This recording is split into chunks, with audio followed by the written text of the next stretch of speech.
armed and dangerous and good. That's what we're going to talk about today on Alpha Male Podcast. The podcast where we talk about what it means to be a man the right way, made in the image of God, strong, dominant, in control. And we don't apologize for that. I'm going to put in the bio to establish some credibility with the topic du jour, and then we'll get into it. Blessed to have served in military, law enforcement, combat veteran, private contractor, competition shooter, lifelong hunter, guide. Blessed by God that He got me through all those things so I could share this firsthand training, knowledge, experience with you to serve you today. Let's dive into the podcast. The reason for this topic today is because so much in today's culture and society tries to neuter men, both literally and spiritually and mentally. So much in today's culture and society tries to strip men of many attributes, but a chief one that they've tried to remove is violence, aggression. As if somehow that's bad, as if that's malum in se, evil by nature. It is not. Now, I'll totally concede that it can be abused, but lots of things are abused. That doesn't make them bad in and of themselves. Food and the consumption of food can be abused. You see that very clearly in our culture and society today. That doesn't make food bad. Without it, you would die. Right, so something can be abused, but that doesn't make the thing in and of itself bad. Violence, aggression, being dangerous, being armed. If those things at all hit you as negative, I would say you have been infected by this modern, wishy-washy, beta male, neutered, nerf, gender identity confused culture. None of those things are negative or bad.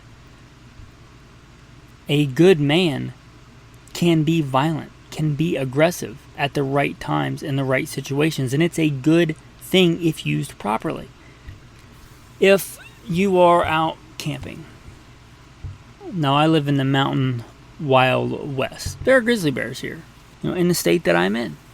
If I'm out camping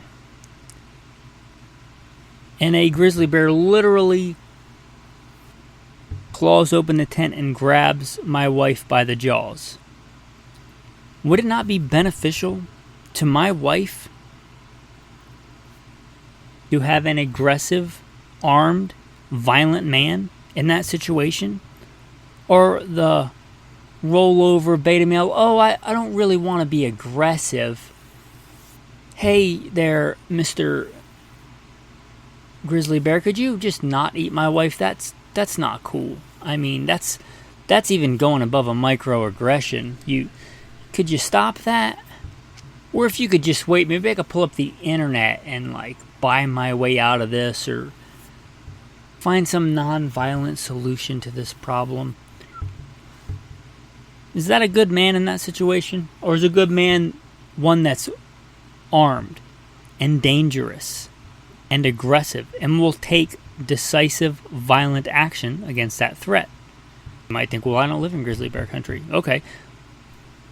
You know what's more dangerous than a grizzly bear? An intelligent human being that wants to kill another human being. More dangerous than any wild animal. Most people live, in people hives and subdivisions and suburbs and on a cul-de-sac, in cul-de-sac. Say this time you've got a wife and kids, and somebody kicks down your door, not for stuff, because they want to take your wife and children and use them and destroy them. trying to keep this family friendly, but painting a very graphic picture. That stuff happens all the time. Don't fall into the "I never thought it would happen to me" fallacy. I heard that all the time when I was a cop, to the point where I got jaded to it. Like, why? Why did you think it would never happen to you? Just because you didn't want it to? There's lots of things I don't want that happen all the time. Look up the statistics of like home residential fires and home invasions. This stuff happens. If somebody breaks into your house to destroy you and then use your wife, your loved one, your children's bodies without their consent, and then destroy them, what kind of man do you want in that scenario? Oh yeah, no, I mean, we live in a culture, a society. Just call the cops.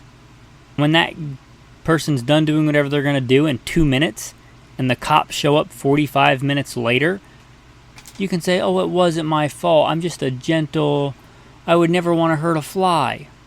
Or do you want the man that, again, will respond with decisive, aggressive, violent action? It's only because we live in this strange time in culture and society where many men can put their head in the sand. Or more literally, they can choke themselves with a tie and a nice clean white shirt and spend 8 hours a day in a cubicle or behind a desk and never ever use violence. And as by financial terms, maybe even do pretty well. And culture and society will pat them on the back. Good for you. Being a good little, stay in your lane. Always giving way to whatever's politically correct. Not making any waves. Not even speaking harshly. Good for you. Good for you.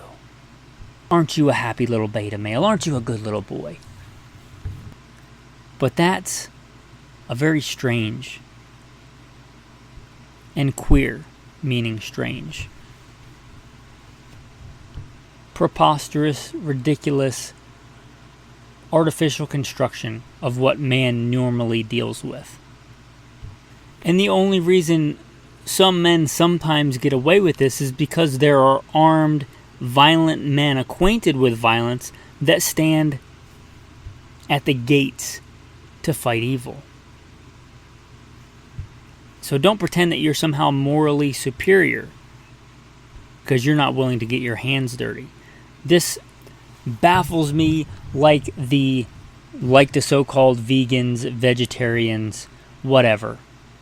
If you don't want to eat meat, that's on you. You're a free human being to do whatever or not do whatever kind of things like that you want. But don't pretend you're morally superior. Because I go out in the wilderness with a weapon and slay a beast and put meat on the table, and I don't apologize for it. Violent? Yes. Savage? Yes. Delicious? Yes. Nutritious? Yes. Those aren't mutually exclusive things. It's a moral ridiculousness to think that a vegetarian is somehow morally superior, or a vegan, if you want to take it to the extreme. What do you eat? A plant? Well, that's food that would have went to an animal if you hadn't eaten it. Also, if it's anything like bread, grain, cereal crops, which is a big chunk of modern culture and society's calories, right? That doesn't grow unless a farmer plants a field, tends it, and keeps the animals off of it. Before that was a cornfield or a rice paddy, a soy field if you're probably eating tofu if you're a vegetarian, whatever. Before it was that thing, it was a wild natural environment. Guess what those farmers did? They killed the animals that were there and planted food so you could eat it. And they continue to kill those animals, otherwise they would destroy their crops. I've managed a ranch. Never been a farmer, but it's because you live in such an insulated bubble that you believe that somehow you're morally superior without actually looking into it and thinking about how it works. If you're eating corn, that's because somebody killed the deer that were in that forest because it wasn't naturally a cornfield. And if you ever spend time in nature, resources can be scarce. Even if you only ate food that you foraged in the wild, which I love to go out and forage, that's a food source for animals. If I go out and slay an animal and eat it, how is that morally inferior to you going out and eating a food and then later in the winter that animal starves to death because you ate food that it would have eaten? Does that make you morally superior because I shot it and you let it starve to death? I don't think so. So don't be unwilling to use violence and then pretend you're morally superior for not using violence. I'm not even saying you have to use violence. I'm saying if you think that I am, or any other man that's violent, armed and dangerous, is morally inferior to you, that's a fallacy. Look at the ultimate authority of what's good and evil. Almighty God, the one who is good, the one who is love, for it is written, God is love. It is written, God is love. He defines what love is because he created love. He created everything. So, argue with me if you want, but look into it via God. What does he say? It is written, God is love. It is also written, the Lord is a man of war. Exodus 15. The Lord is a man of war. If we look at many men in the Bible, great men, not all. Like, I'm not saying that a man who uses violence is morally superior, but I'm saying you cannot make the case from a biblical perspective that it's morally inferior. At least not a good argument, in my opinion. David, a man after God's own heart. He was a mighty warrior. One of the reasons Saul, who was king, persecuted him and tried to kill him was because David, it was sung about, killed more men than him. He was a mighty warrior. He slayed beasts, lions, and bear. He slayed men tens of thousands. He slayed a giant and cut off its head with his own sword. That's violent. That's a man after God's own heart. Now, David was many other things too. He was a poet. He was a musician. He was a king. He was also a violent, aggressive, lethal warrior who knew how to wield violence. And Samson and Gideon. And you might think, well, those are, pre-Christ. And I would say, yeah, that's a good point. But Christ, even the best soldiers, even the best military, there are times when they're on non-violent missions. I was a Marine. I was deployed in combat, in war. There was also missions that I was on during the war that were non-violent, that were peacekeeping missions. That didn't make me a bad soldier. I knew when to use violence and when not to. Jesus does everything perfectly. He knows when to use violence and when not to. If we look at Paul, which wrote a big chunk of the New Testament, he says, be a good soldier for Christ. He uses that analogy. Be a good soldier for Christ. Soldiers, the reason soldiers exist is to be violent. A soldier that can't be violent, what is that? Right? When John the Baptist is approached by soldiers, he doesn't say stop being a soldier, that's a horrible profession. He doesn't say you should never ever be violent. No, he says be a good soldier. Don't defraud. Don't take more than is owed to you. He doesn't tell them to lay down their arms and go put on a tie. And now obviously this didn't exist back then. I'm being a bit ridiculous, but he doesn't say go put on a tie and stand in a cubicle and don't even use any microaggressions, right? That's not what he says. He says, no, if you're going to be a soldier, be a good one. Paraphrasing, be a good soldier. Likewise, Paul says, be a good soldier for Christ. He uses that, to be fair, as a metaphor, but soldiers are violent. And here's a verse that came from Jesus' own mouth. Maybe you don't hear it preached from the pulpit very often. Let he who has no sword sell his cloak and buy one. Jesus tells his disciples to have swords. Swords are not used. You can use a sword for a lot of things. You can hammer a nail with a sword. He didn't tell them to have hammers. You can cut bread with a sword, but it's probably easier with a knife. It says sword, and the word is sword. And a sword is a weapon made for violence. Now, Jesus also warns the disciples later about using them improperly at the wrong time. He doesn't tell them to put them throw them away, cast them away. How foolish is it to be armed and dangerous? No. It says, return your sword to its sheath. He doesn't tell them to never ever use it. Just use it at the right time. And that's part of, I'd say it's an equal abuse of violence to never use it and to overuse it. A good man is one that can wield violence, is acquainted with violence, and can use it controllably, can control when he uses violence and aggression at the right time in the right way for the right reasons. Like many other things, food, alcohol, human reproduction, it can be used responsibly for glory and to glorify. It can be used to the glory of Almighty God and to benefit His creation, or it can be abused to the detriment of those things. But it's not malamente, it's not evil by nature. God's angels carry swords. Not the bad ones, the good ones. I don't know if the bad ones do or not. I haven't done a deep biblical dive into that. I can't think of any cases where the evil ones carry swords, but I can think of where the good angels carry swords. The Lord is a man of war. His created beings that are good are armed. And I think just like this beta male pacifism has crept into our culture, sadly, it's also crept into Christian culture. Now, you could be super into Christian culture, love Christian rock, and even go to church all the time. That doesn't make you a Christian. If you look at it from a true biblical perspective, a servant of God and a follower of Jesus Christ.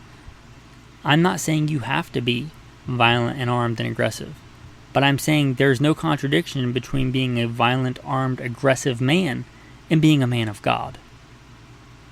We look at many, and I'm sure certainly every man except for Jesus Christ who ever lived was flawed in some way or another, but many of the mighty heroes that we have